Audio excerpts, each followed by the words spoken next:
Ano mahal, oh.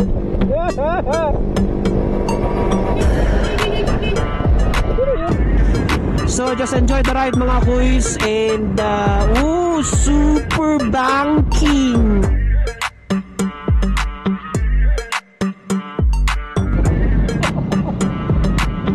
Yung kaulapan nasa ibaba na. My goodness, ang lamig. May gulay.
What's up mga kuys? Here's today's ganap, baby. Woo! It's been a while mga kuys, no? Matagal-tagal din tayong hindi nakapag-ride. My goodness. So, gawa ng kabisihan sa life at kahektikan ng skids, ngayon lang talaga ulit kami nakapag-ride ni RC Ventures. Yung last ride naming dalawa is yung pupunta kami sa Blue Ridge campsite. So ngayon, binabaybay natin itong matagtag na daanan ng di ko alam kung Marilog pa ba to or Buda na, something like that. Anyway, so hindi pa namin alam kung saan tayo pupunta nito, pero depende na. Kakatapos lang din namin mag breakfast mga kuys doon sa usual nating kinakainan kapag tayo nagagawin dito sa Marilog o Buda. Yun. Oo, daanan, no? Obviously mga kuys, hindi si Bart or si Bash ang ating gamit ngayon, but I think hindi na to bago sa inyo kasi ina-upload ko to sa ating TikTok and Reels. Anyway, ladies and gentlemen, I want you to meet Ting. He's an Kimco Exciting 400S or Exciting S400i. So either way, kung saan kayo comfortable, pero 400S ang tawag ko dito. So ito'y pinahiram lamang sa atin, so shout out sa you, sir. Thank you sa pa-experience ng isang maxi scooter na 400 cc. Cc. So, ayun, currently nasa 64 kilometers na yung tinatakbo natin ngayon simula dun sa bahay. Umalis kami ng mga alas 5. Yep, and time check. Ano na bang oras ngayon? It's already 7:15, something like that. So, binabaybay pa rin natin tong daan papuntang Baganihan. Barangay Baganihan. Napakalamig mga kuys at nagmo-moist na yata yung aking GoPro dahil sa lamig. Grabe. At tingnan nyo naman yung kaulapan ngayon. Yung panahon ngayon hindi mo masasabi bang uulan or ano ba. But hopefully mga kuys hindi po umulan. So just enjoy the ride mga kuys. And super banking. Stop naman ni banking ni Ting.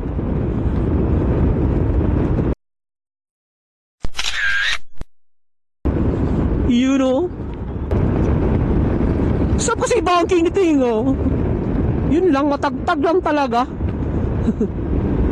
Sobrang tagtag lang nitong exciting. Pero despite of that, napaka-komportable niyang dalhin mga kuys.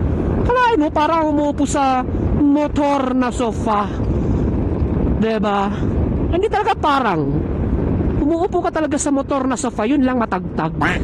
Matatag yung kanyang suspensions. But anyways, wala tayong karapatan magreklamo dahil pinahiram lang to.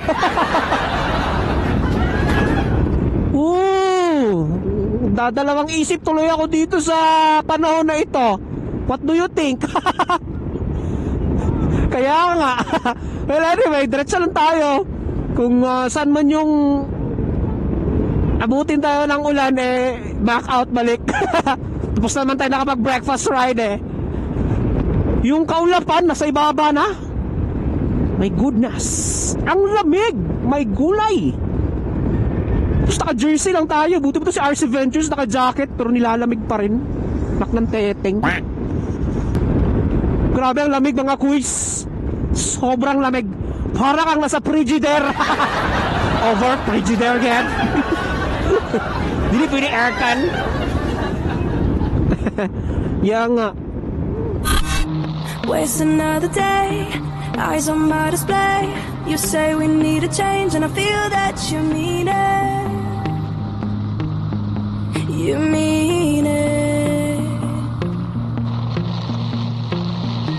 But you're so right, we're losing track of time, buying things online and it's not like we need them. We don't need them. So can we just slow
So can we just slow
Ay, sobrang lamig pa rin talaga, no?